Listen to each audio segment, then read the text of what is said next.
Chlapík tlačí na záchode ako najatý, ide okolo upratovačka, zdá sa jej, že sa zbytočne svieti, tak zhasne. V tom sa ozve strašný rev, tak zase zasvieti. A čože tak revete? Fuj, to bol sprostý fór, už som sa zľakol, že mi vypadli oči. V škole dá učiteľka deťom úlohu, aby povedali príbeh, ktorý skončí vetou: Mama je len jedna. Prihlási sa Anička, známa bifloška, a vraví: Vždy, keď idem ráno do školy, moja mama ma učeše, aby som bola pekná. Moja mama je veľmi dobrá, mama je len jedna. Prihlási sa Jožinko a vraví: Moja mama mi každý deň urobí do školy 10, aby som nebol hladný. Mama je len jedna. Nakoniec sa prihlási Móricko.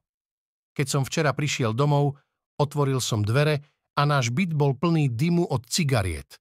Na koberci bol fľak od rozliatého červeného vína a mama sedela v obývačke, rozčapená v kresle. Zakričala na mňa, aby som jej z chladničky doniesol 2 fľaše piva. Otvoril som chladničku a zakričal: Mama, je len jedna.